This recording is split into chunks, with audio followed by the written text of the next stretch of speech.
is 1 Corinthians 14:33. For God is not a God of confusion,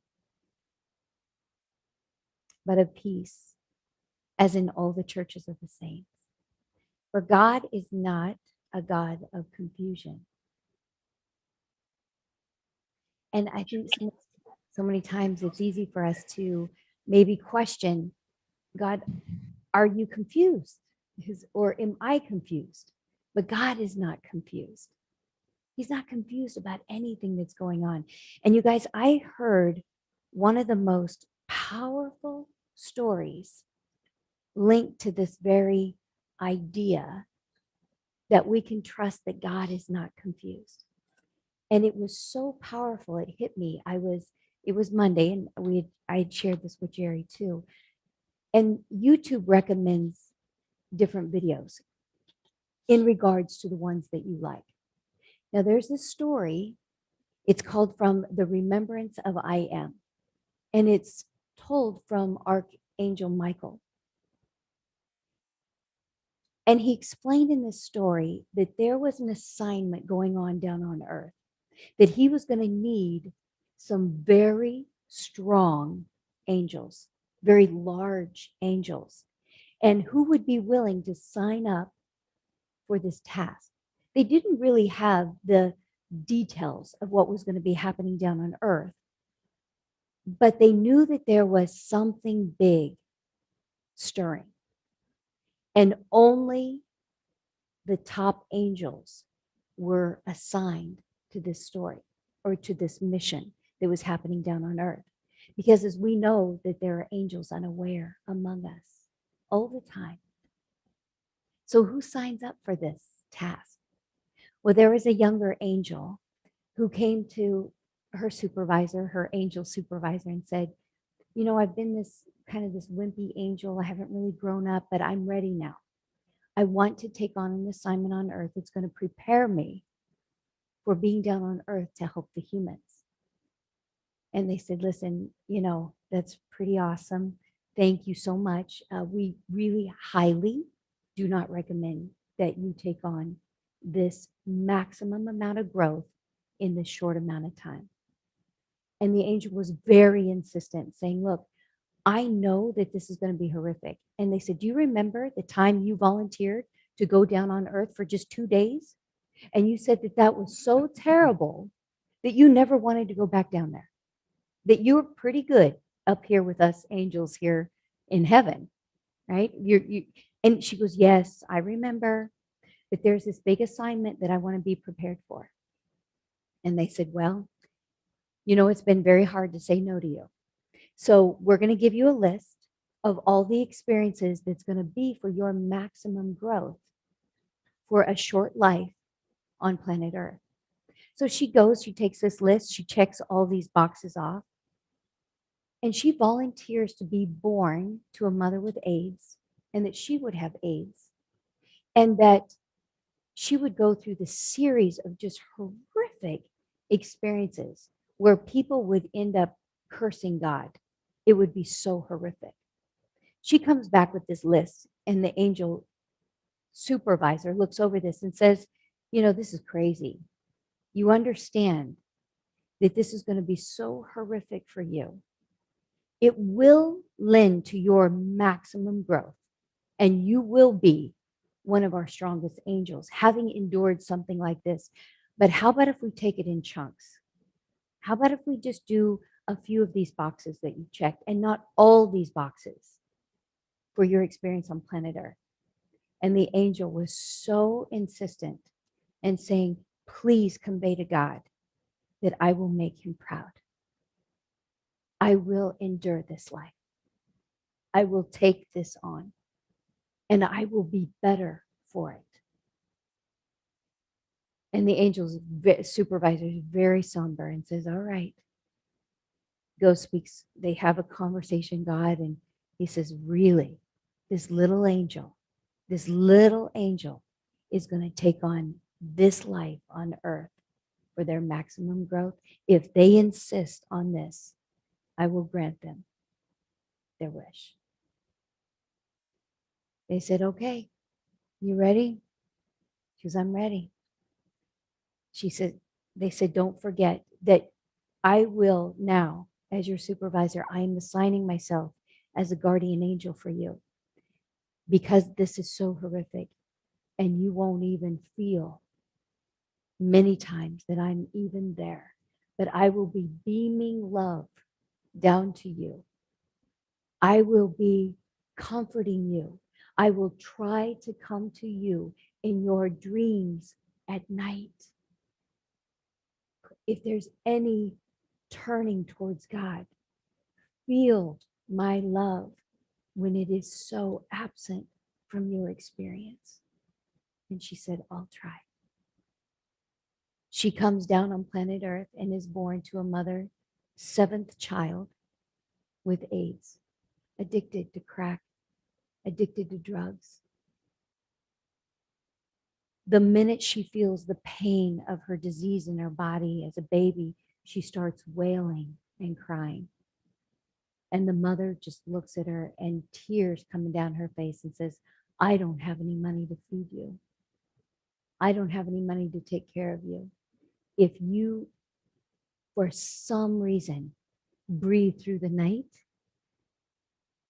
I wish you love. And the baby, for a moment, feels something. And the cries start to stop, but then immediately returns. And then the baby's just wailing from hunger, wailing from her diseased body. And she's discarded by soldiers who put her aside and said, Dear God, another baby in this world. That's all we need. It's not going to live through the night. Just brush it aside. And somehow a woman comes along, doesn't have any money or food, or she does have some food herself, but doesn't have any money to care for the child. But what she does see is this baby crying. And she picks up this baby and she holds it. She comforts it the best she can. She gives it some milk and it finally goes to sleep. Somehow it's shuffled through the system, right? From foster home, or from anybody that will care for this child who is diseased, racked with AIDS in her body. She ends up being raped. She ends up being abused terribly in these different homes that she's in. And she literally does not feel God. Even though she's got a team of people, of angels all around her. She actually, before coming to earth, she chose the people that were going to hurt her, that were going to abuse her, that were going to rape her, that were going to give her the mother that was going to give her AIDS. And these angels were sacrificial in their own essence, saying, we will do this for you. But it's only because you've asked us to. You've asked us for your maximum growth. This won't be who we really are, but we will play this role for you in your maximum growth. One night, the angels are trying to comfort her as she's in terrible pain in her dreams at night. And they're trying to penetrate, trying to say, we're here. We haven't left you. You won't feel us in the day, but we are here.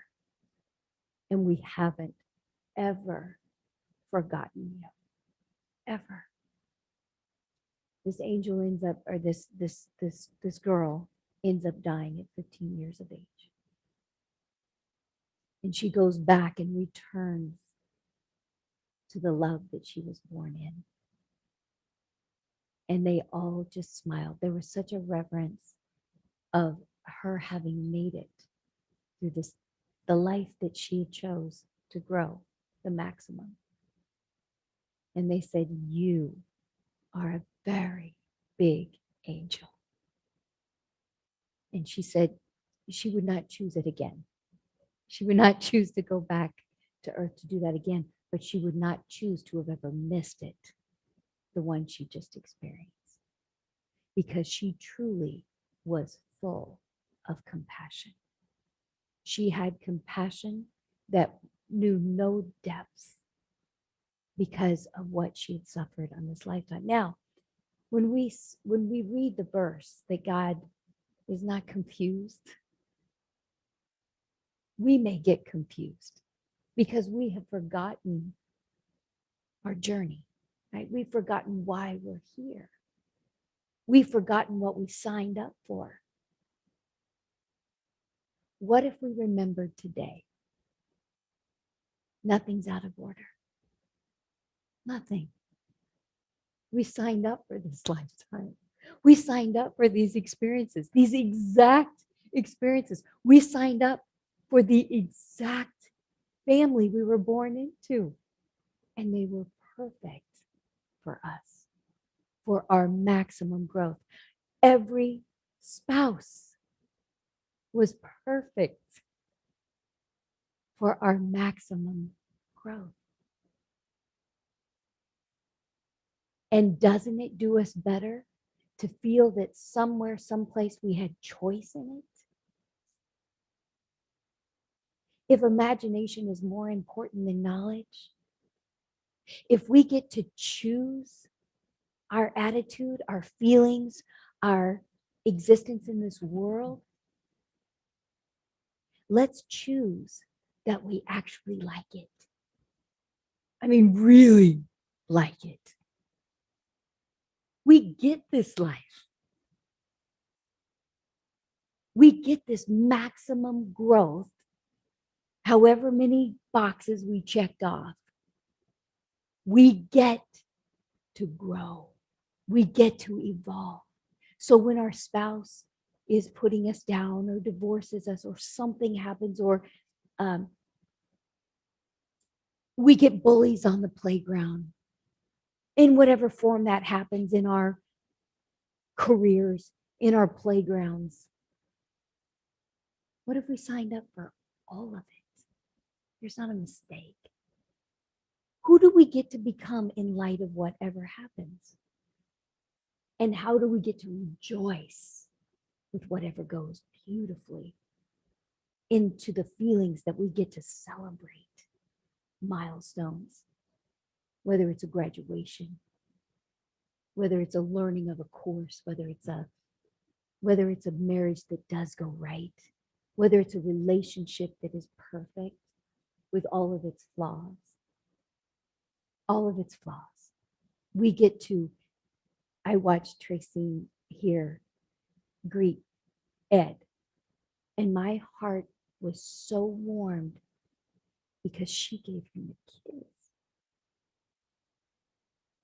She gave him a kiss because it was, I'm happy to see you.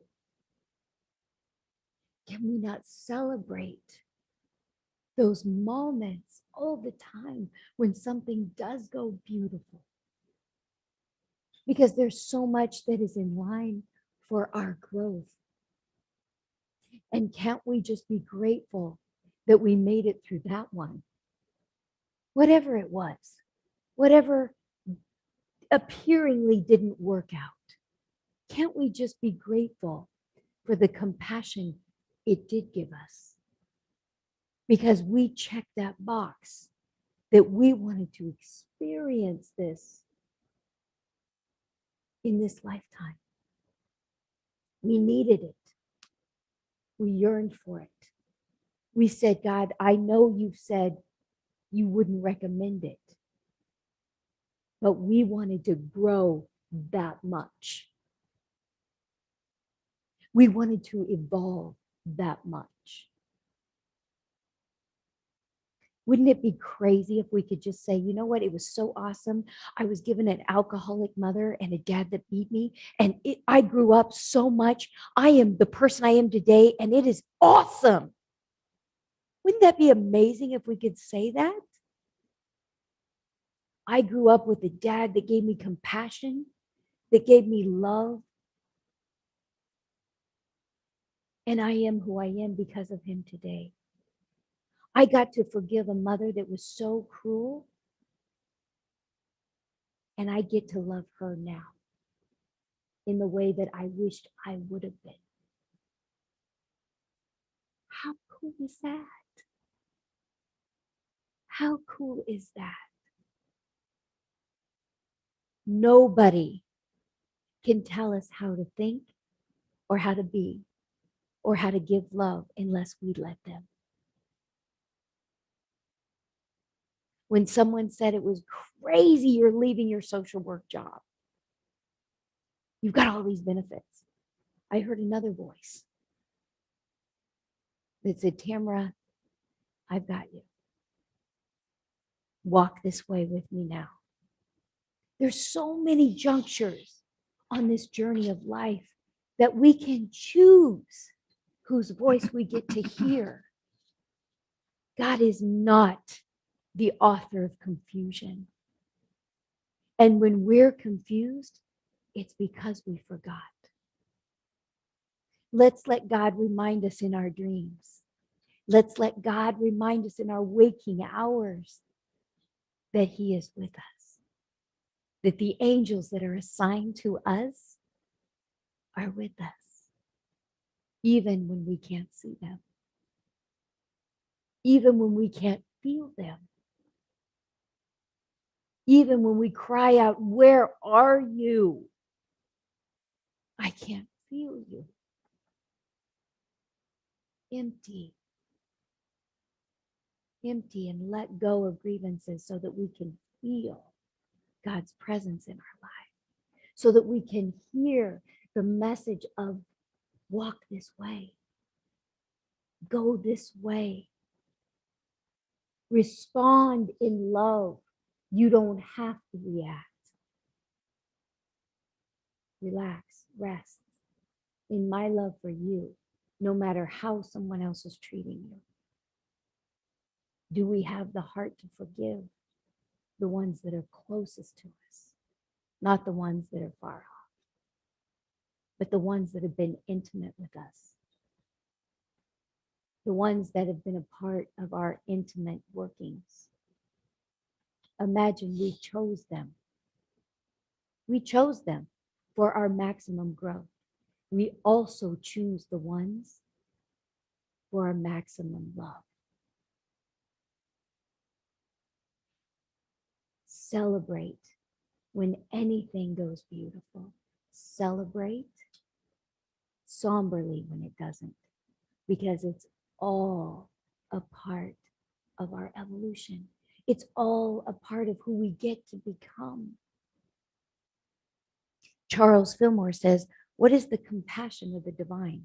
This is what our Charles Fillmore says about divine compassion. In the heart of God exists an eternal tenderness and mercy for his children. Jehovah is gracious and merciful. Do we feel that? Do we think our God is merciful? Do we think he's gracious? Can we feel him? Is he that real in our lives that we're not blinded by our experiences we signed up for? Then here is what Charles Fillmore says about the compassion that is human. Here's the compassion that's human. A characteristic of love and mercy prompted by an understanding heart.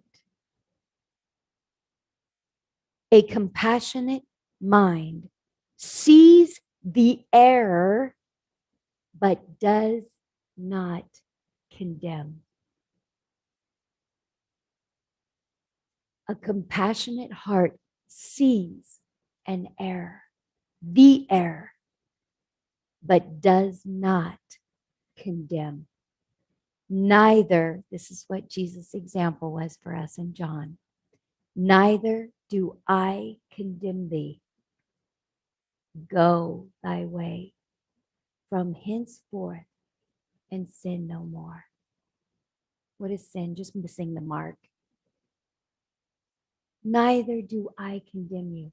God does not condemn us because of the experiences or the circumstances that we signed up for. We may be an angel in someone else's life that asked us to be an asshole, a bitch, what's a better word? Mean. Okay. So sorry about that. All right. So we may have said, I'll be that mean to someone else. Right. So we're being an angel for someone else. So God's not condemning us, even if that is the case. So why would we condemn another? We want to feel God's love. We want to feel God's compassion. Whether we've been the rear end or we've been the angel, right? We want to feel that. So that guilt or that sin, go and sin no, don't go and not think you're missing the mark anymore. You're not. That's a compassionate human heart who can act divinely. The divine compassion is, I am full of mercy for you. Thank you for signing up. Thank you for being on earth. You will return one day and it will all be all right, always. But if we can feel it now on earth, that kind of compassion, and then give it, that is a slice of heaven on earth, I believe. Yeah, it's interesting. The rules are pretty simple, it seems. Um, to be, Tamara's talking about like she celebrates. I struggle sometimes with just accepting. The next level is to appreciate. Next level is to actually be outwardly grateful for. And then the final level, I think, is to actually celebrate. Tamara likes to dance and sing and to actually let the energy of appreciation out. And it's funny because like I have a younger brother and he's a real sweetheart. They grew up with a pretty tough family. We all did. My mother was a little bit dysfunctional, and dad, a typical family here in America. And I've been talking to him quite a bit lately, and he's really been describing, because he's really become very soft and a little cheerful. Like you see this little smile that sort of percolates on his face. And so I really was inquiring. I was like, what are you up to? Because I've really been struggling with being hard on myself and the fact that I'm getting older and the memory isn't as sharp and my abilities. And if I do heavy work, I need a day off, instead of just like going right back into it. Yeah, here's Ed over here. We were working on the sprinkler system out here and we were just tearing our hair out. And because the pipes are so old, we went to put a coupler on it and it just collapsed. It was crazy. So we're going to be doing some plumbing to get some water to the trees. But my brother was saying, he said, he is done a lot of spiritual practice, and he says what he's been practicing a lot lately is when he's looking at things or when he's experiencing things, he stops and watches himself experience things. So think about that for a second. It's like you can take a bite of food and say, wow, this is really good food. And then you can notice the person that said, wow. Because some people take the same bite of food and say, yuck, right? And then he said, I started to notice on a deeper level, not just what I was saying in my head about what's going on, but what's actually the machine that's working. What's the machine that makes him say, wow, or yuck? And where is that impetus coming from? So this gets pretty deep. This is deep meditation. And I started to really get it, though. I mean, I was talking to him for 90 minutes about this subject. I said, well, take me through an exercise, right? Because he loves self-help. I used to, teach people. I said, all right, so what's the thought? What's the predominant thoughts? Everybody just get like a predominant thought about what's going on in your life that you're noticing. What are you noticing? And you may say, well, whatever. The virus sucks, whatever it is, right? Something comes up. And you say, wow, okay, there's a thing that takes a neutral experience and labels, that sucks. So he says, I noticed that. I noticed there's a part of me that likes to jump out with that sucks, right? Because we can exercise. The beauty of a human is that you can actually choose to look at an object and you can choose to criticize it, or you can choose to find the beauty in it. You can say, I want to find 10 things about that little painting in the back of the room that I like. A human can do that. That's the frontal lobe. So you're able to notice who you are being as things happen to you, right? And so he was looking at this and he was saying, what do you notice? All right, virus sucks. Okay, well, that's a frown, that's a tightness, that's an expression of disgust that comes out of the mouth. And he says, now just notice that you're noticing that. Oh, wow, frown. Now notice that that person that's noticing doesn't really have a judgment about it. There is something that judges and chooses and protects, and that layer, it's just one inside of oh, look at the color. The color's blue. Then there's one more layer inside that says, I hate blue or I love blue. And then there's one behind that that says, what am I noticing about when blue shows up in my world? Oh, I'm the person that judges blue is good or blue is bad or viruses are good or bad. And as I started to do this, it's funny because from time to time, I feel just spiritually full. And when I do, I want to fast. Usually on Sunday, I used to always fast on Sundays because I would wake up in the morning and say, oh, Sundays, I'm just going to fast. And it puts me in a neat state where I'm just like, oh, yes, thank you, Lord. Oh, there's like something about fasting that does that. And it's all through scripture that you can fast to get connected, to hear God's voice, to show God that the living waters that God breathes into our body by pumping our heart is something that we're going to rely on for a short period of time. Whatever that process is. I've been noticing that I've been, I mentioned this like kind of grumpy in life in general as I get older. And I'm noticing that I can notice that.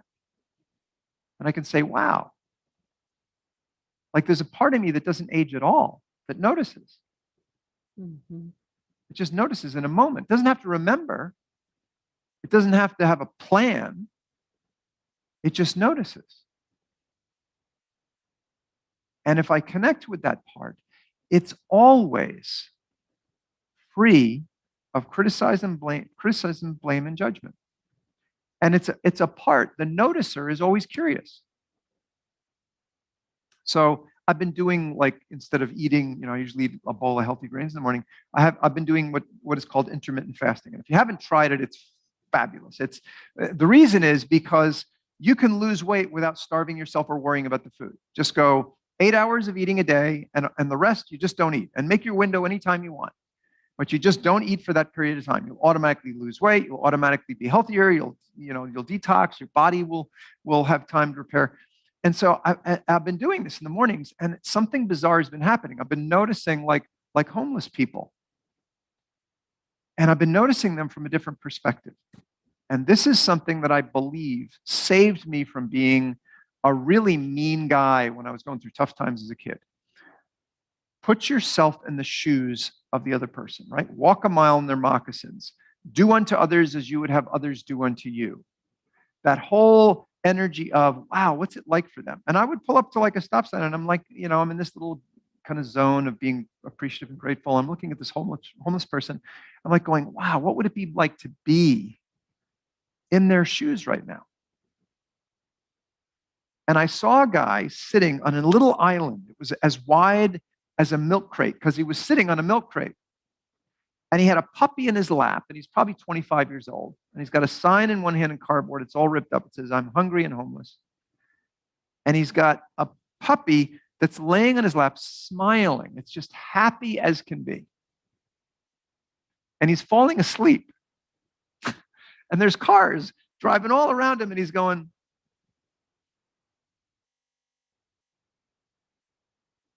right? And I'm looking at him, I'm thinking, this guy is going to fall onto the road. He's sitting on an island. There's cars like literally like a foot from him going by him there. And I'm trying to put myself in his shoes. And I'm going, what is he experiencing?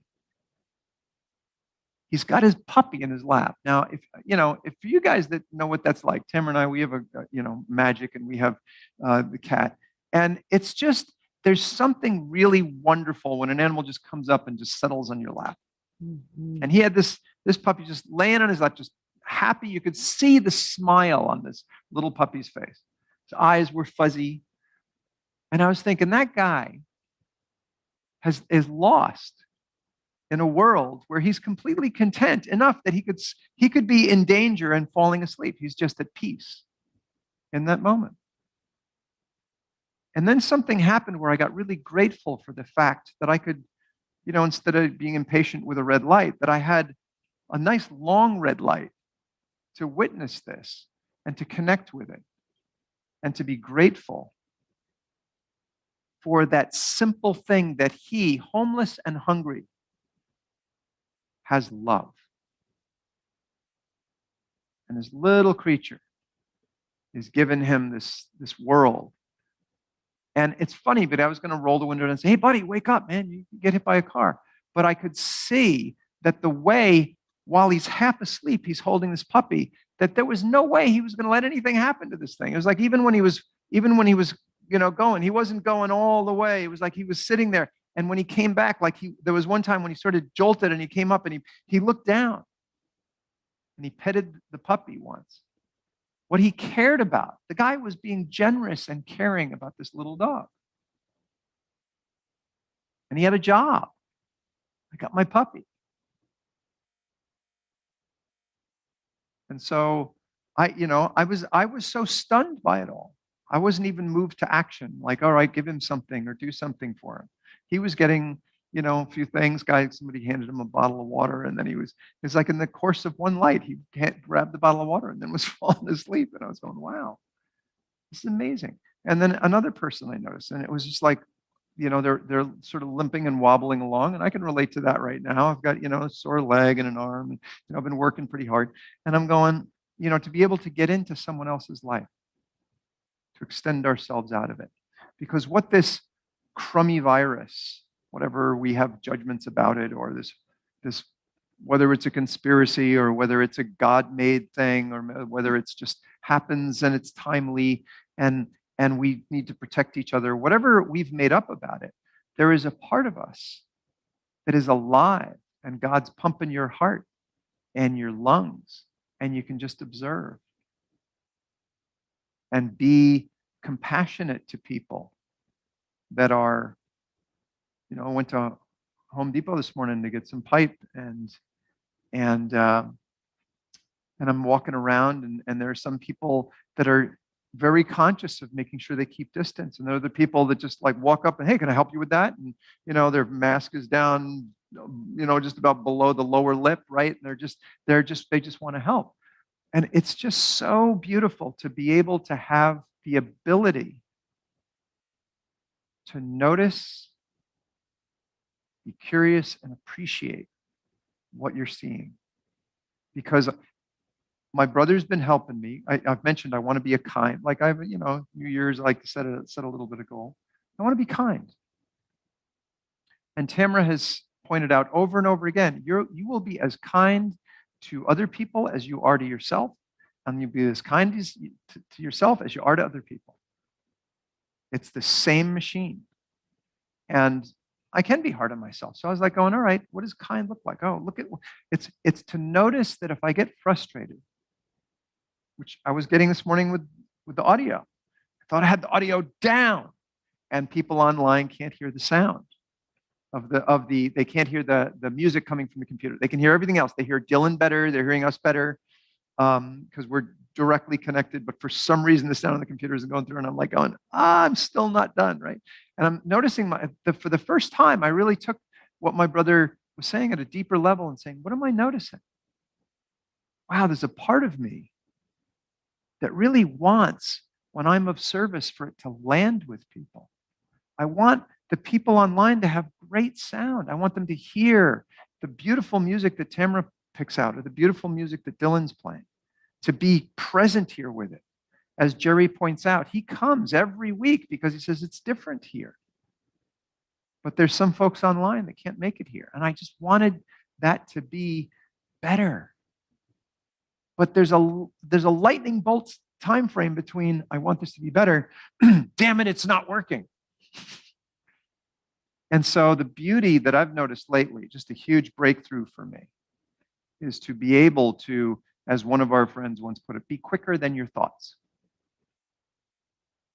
To notice the process before you're already wrapped up in the judgment of something or the action of something. Or, I mean, think of how useful this is in dealing with an addiction or with another person that's struggling or with pain in your body.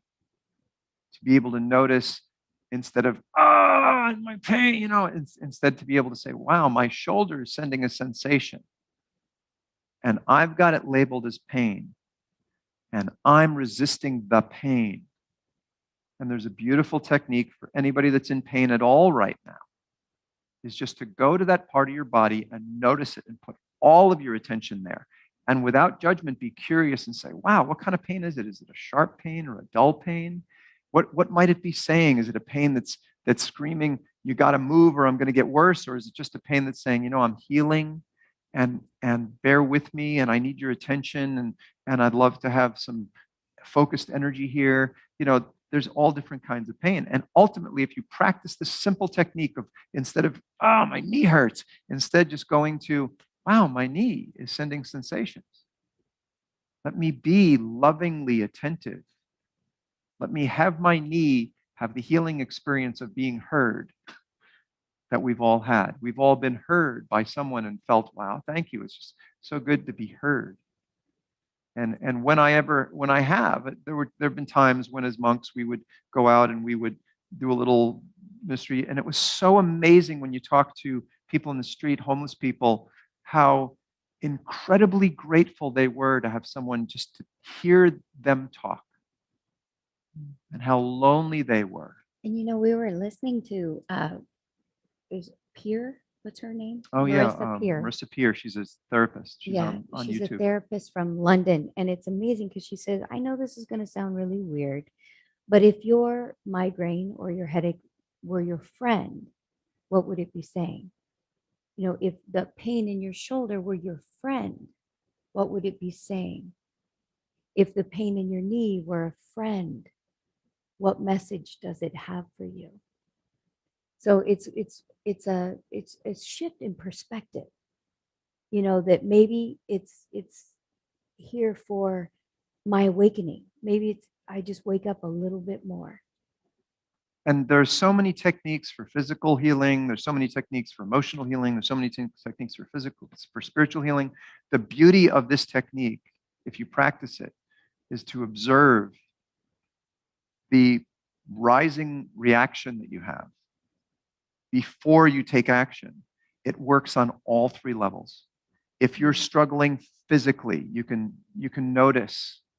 If you're struggling emotionally, you can notice instead of reacting. If you're struggling spiritually, I've had a huge breakthrough this week where I was just praying so sincerely and humbly to Jesus, just saying, Lord, please just help me be graceful in this situation of, that when I was talking to my brother, of getting older and really struggling with being gracious, as I notice the limitations. And as I enjoy, so I can enjoy the process of being wiser and more complete. So to just kind of wrap up here with the human compassion, a characteristic of love and mercy prompted by an understanding heart, a compassionate mind sees the air. It's not like you've got eyes wide shut, you eyes wide open, right? A compassionate mind sees the air, but does not condemn. And Jesus says, neither do I condemn thee. Go thy way from henceforth and sin no more. So with that, why don't we go ahead and open up to our group here. Dylan, what came up for you today? The first thing that I'd like to mention when you were saying, the pain in your knee is your friend, pain in your back is your friend. The thought that came to mind is, well, what if the pain in your rear is your friend? Yeah. Your actual perfect friend. Yeah. Yeah. So I don't know. It kind of amused me. Uh-huh. But kind of the main thing that popped up was, just kind of when dealing with growth, there's decisions that you make, and really there's two decisions. There's either a good decision or a bad decision. And something that I kind of came up on my own a while back is that the only mistake in life is the perception that something is a mistake. Yeah. And because really, and I mean, this is just my opinion, but I mean, you have these choices, good or bad. When you make a good decision, certainly there's some sort of growth. If you make a bad decision, there will definitely be growth. Right. And Right. maybe it might be more growth than the good decision, but I guess that can kind of differ. But the point being is that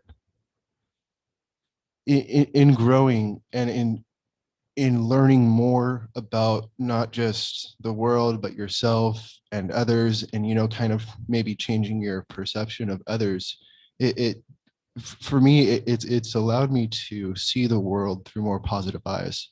I mean, I grew up in a family of very negative people. I grew up with friends that were negative, with just people around me that were constantly negative. And I mean, given my sort of educational background, I was constantly berated for my behavior, albeit it was well deserved. But still, it's because of my decisions that to this day, every single day, I look back at something that I said or did, and I'm like, why did I do that? And there's really no point in doing that other than saying, yeah, let's not do that again, and let's finally let go of the past. And I mean, this sort of thing is why I don't pay attention to the world around me and what's going, virus this, virus that, is vaccine good, vaccine bad, conspiracy, Biden this, Biden that, Trump's trying to do whatever to Biden. It's like, I don't, I really don't care. I really don't. I'm sick and tired of it. Because growing up, I don't know about all of you, because I mean, you have a lot of more world experience than me. But growing up, I don't remember once the world being like this ever. That this bad. I mean, just I don't know about your lifetimes, but mine, I don't understand it. I don't understand the negativity. I don't understand why we can't just kind of get along. But Right. I mean, that's just the world. Right. There's so many different views. I mean, the equivalent of me in Saudi Arabia right now is going to have completely different views. Right. So I don't know, but Right. that's why I don't pay attention to the world, because it drives me into that negativity, and I'm just trying to stay as positive as I can. Yeah, beautiful, Dylan. Thank you. Thank you, sweetheart, for sharing. Yeah, that's wonderful. Mr. Jerry, what came up? I kind of got hung up on thinking about the shoulder being my friend. Yeah. That's right. That's right. For those of you who haven't seen, Jerry's in a sling. He had shoulder surgery, so Mhm. he's been dealing with a So, rotator cuff tear. so I guess I'm thinking if the tendon reattaches, as we all hope it will, then it will be my friend.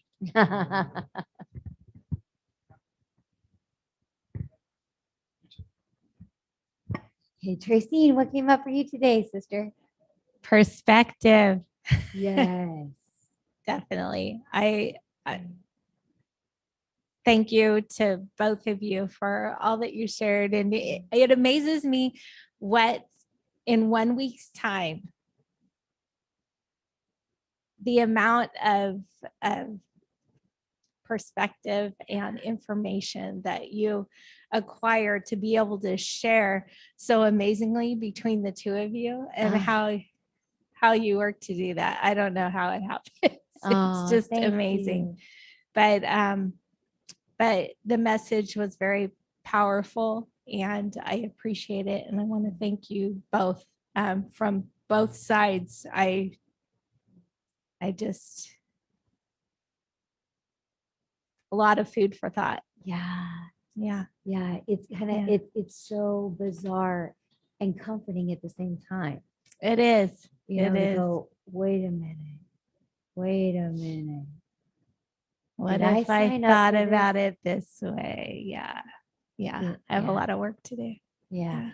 And so easily just shifted in from blame to, oh, this is for my maximum growth. Exactly. Yeah. Exactly. Yeah. A great way to look at it.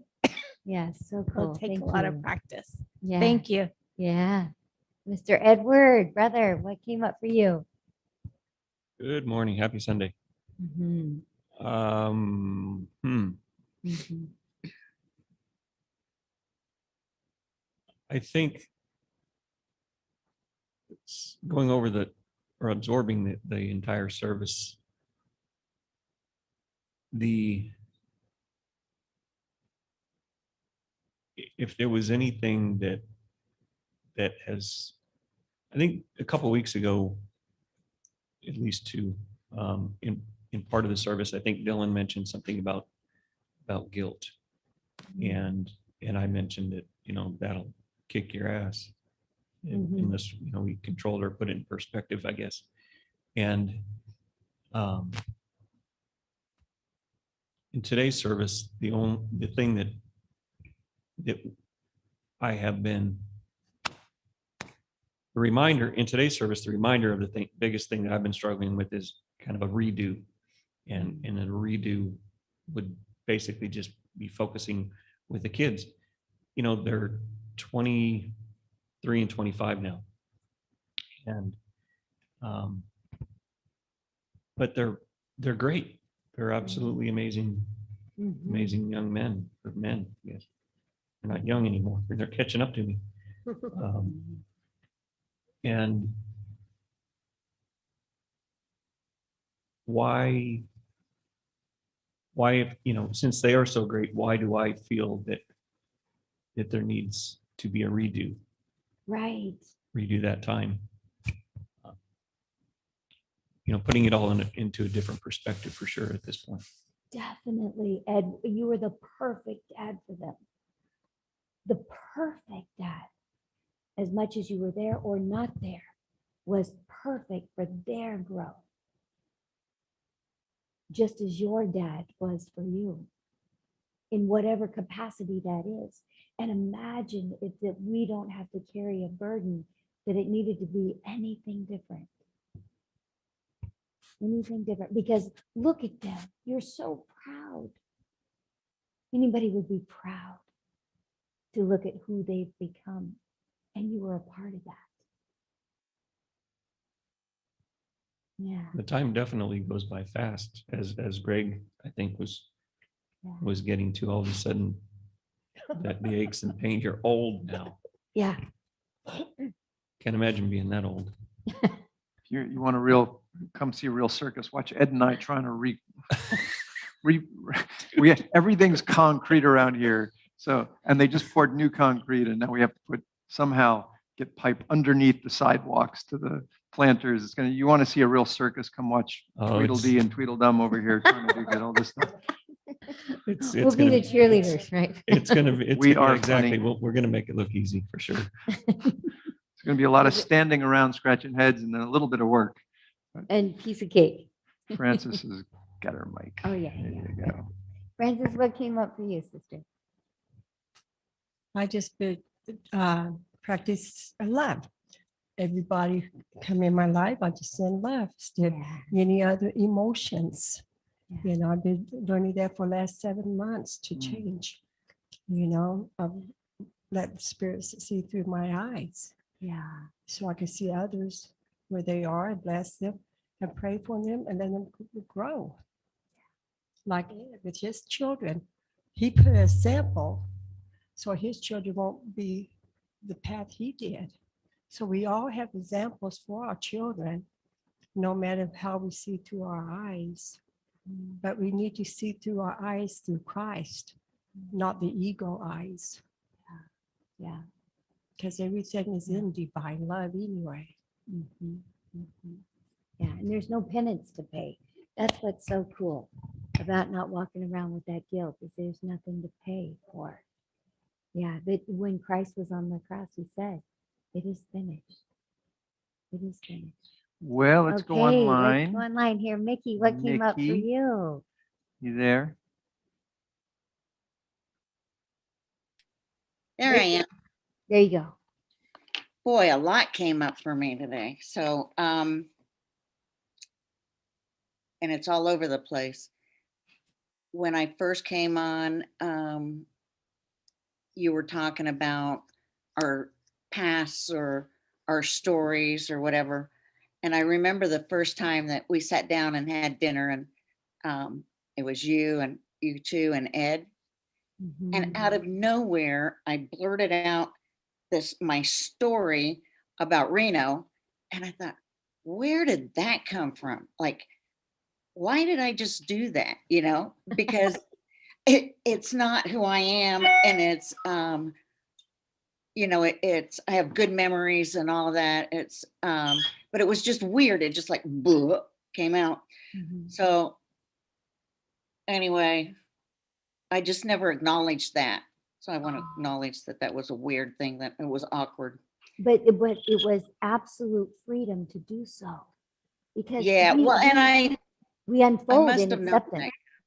that. Yeah.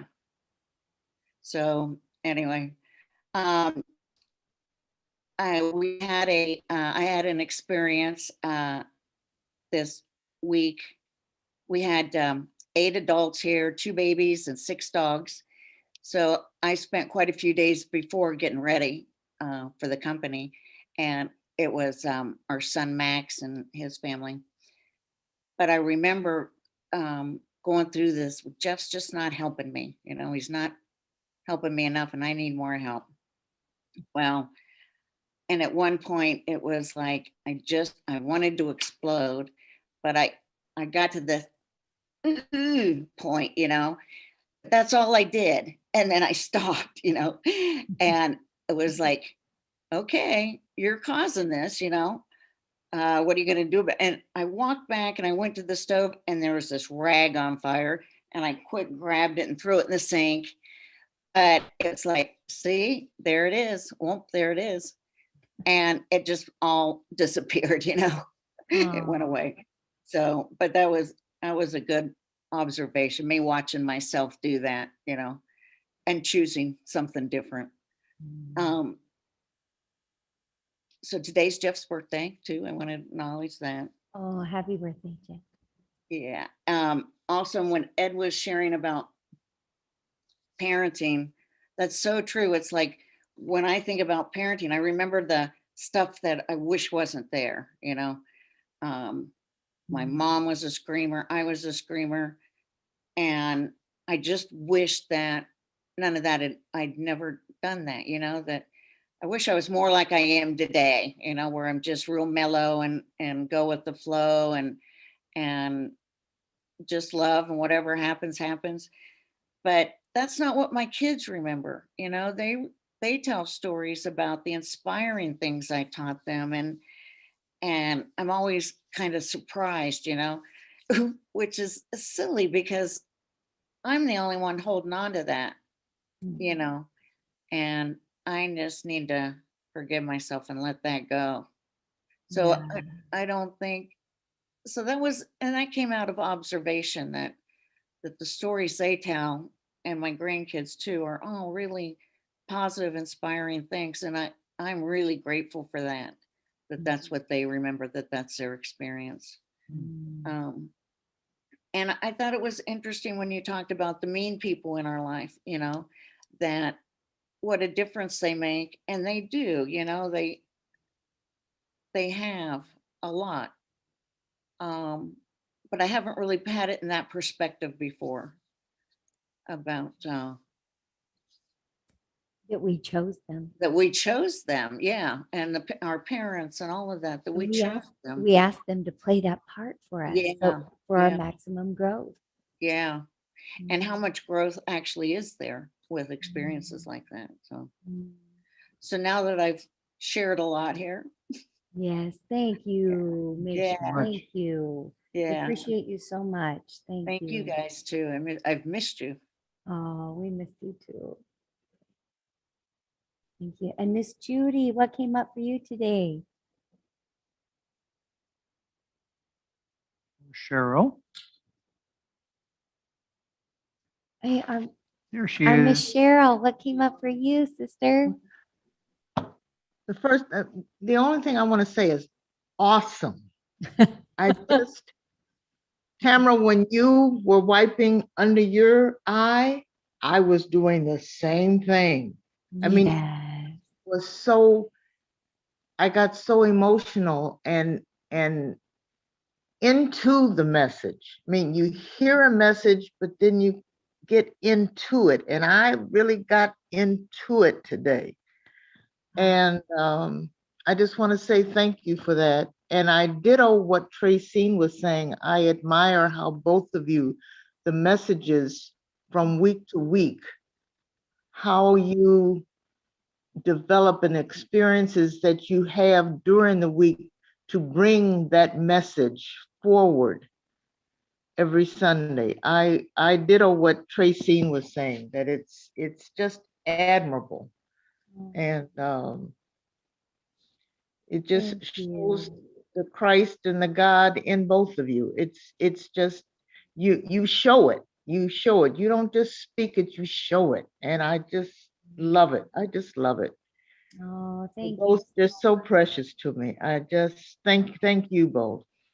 Thank you, Cheryl. It's, And you know, everybody that is here right now truly knows us on our dark days and on our good days and everything in between, you know. So thank you, because we're growing right along with you. And it's just that little willingness to say, God, what would you grow me up as today? Or what would you have me share today? And you know, we're all growing in love together. And I'm so grateful, you know, for Well, all you of are you. truly listening. Both of you are truly listening.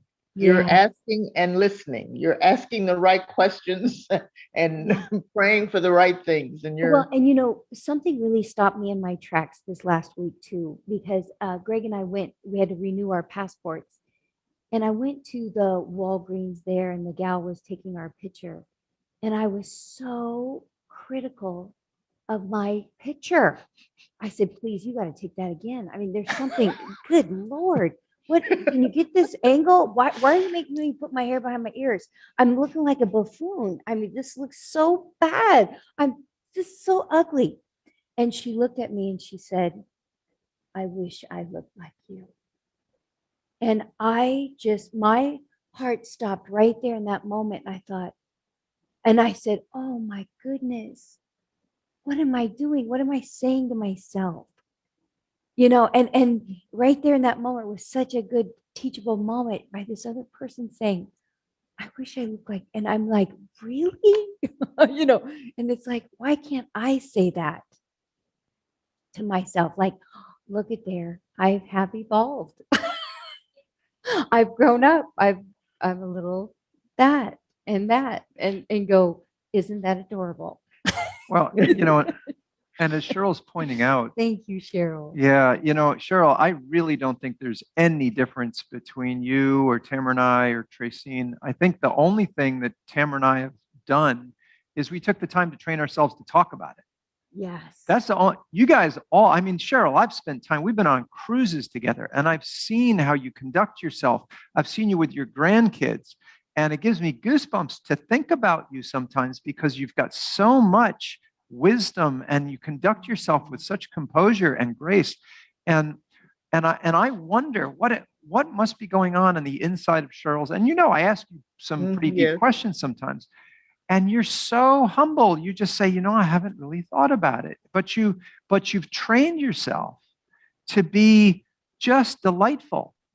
And I think really the only difference, I mean, I look at Cheryl and I'm like going, boy, one day, hopefully I can talk to people and at people the way Cheryl does. Because when I talk to people and at people, you usually find out exactly what's going on with the storm inside, right? I'm not hiding.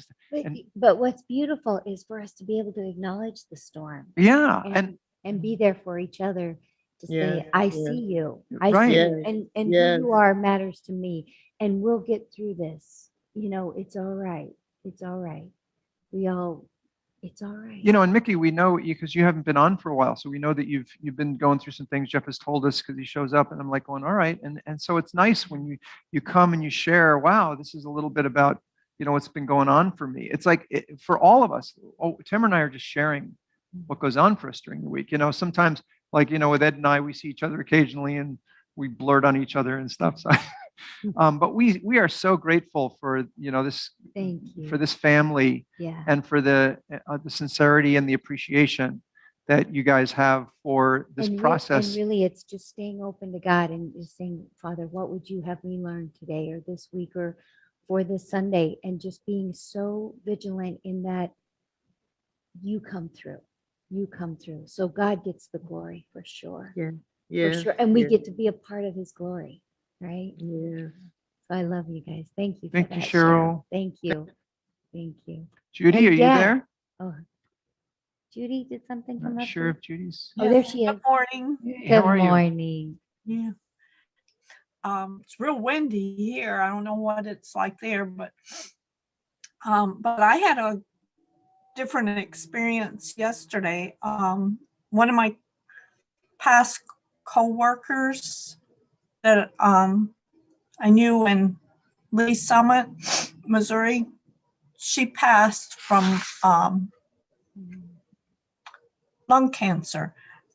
And because of the virus, I was able to see the service because they do it online now. So that's sad, but I was happy I could join and hear all of that and have closure with it. So a good part of the virus. It was a nice experience and different. Yeah. And So- and Judy, as you grieve, it's so nice to go back a few layers and connect Yeah. with the love you have for that person because they are yeah. they are perfectly proportionate. You cannot grieve without loving. Mm. And to the extent you love, you will grieve. And She was that's a very loving person, and Mm.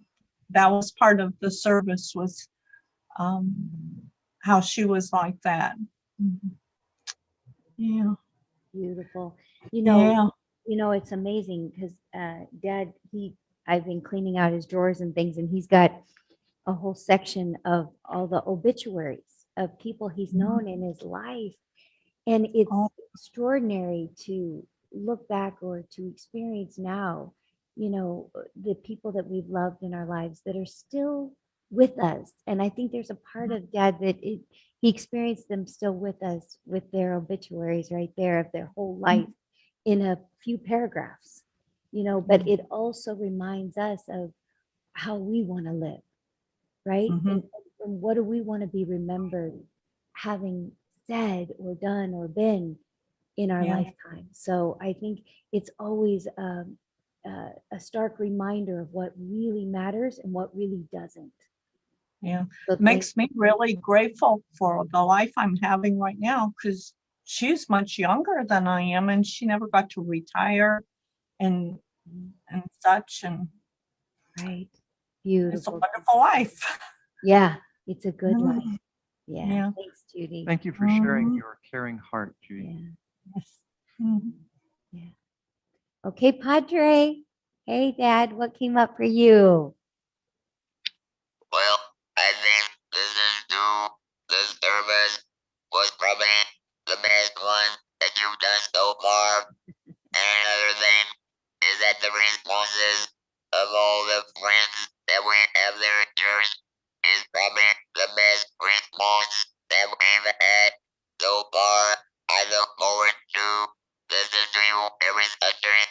And I love you guys so much. Oh, love you so much, Dad. And this guy sees us every day, all day. We'll see you. In fact, we'll So see you soon. thank you, Dad. We'll see you very soon. Thank you. We love you. He's always supported. I love you. Mm. Thank you, Dad. Thanks. Okay, Dylan. Can I share something else? Oh, Sure. yes, Yes, please. Mickey, please. Yes, Mickey. When you were talking, Greg, about the asking the paint. And I've always done the what size is it? What color is it? How much water will it hold? But I think the asking the what it wants to say is so much more powerful. Mm. So that was a great, contribution to me. I appreciate Yeah, that. That it's makes a lot fun. of sense. Yeah. You bet. It's fun to just look around at objects. You could say, wow, if that had words, what would it say? Yeah. A tree, Yeah. a rock, Yeah. whatever, whatever it is. But, Mm. especially with a part of your body or a person, Yeah. to say, wow, if that had words, what would it say? Yeah. Is really it, because it shows you so much of your own personal commitments. Yeah. So thank you, Mickey. You. So our divine or our offertory blessing, and we're so grateful for anything that comes through and touches our ability to be able to continue to be here. So thank you, everyone, so much, and that our divine love through me blesses and multiplies all that I have, all that I give, and all that I receive. Thank you, God.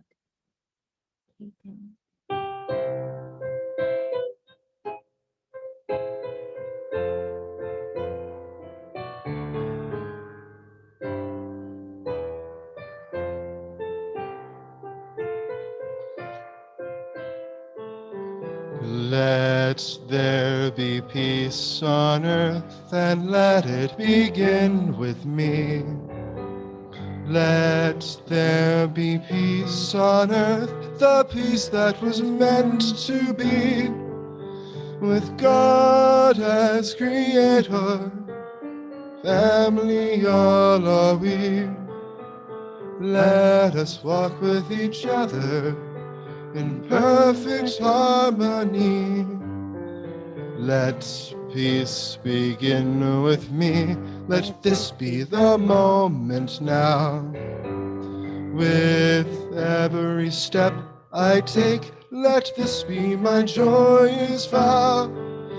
To take each moment and live each moment in peace eternally.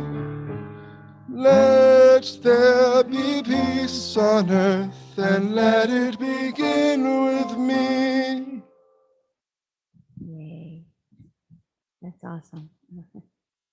Okay, our prayer of protection. The light of God surrounds us. The love of God enfolds us. The power of God protects us. The presence of God watches over us. Wherever we are, God is. Wherever God is, all is well.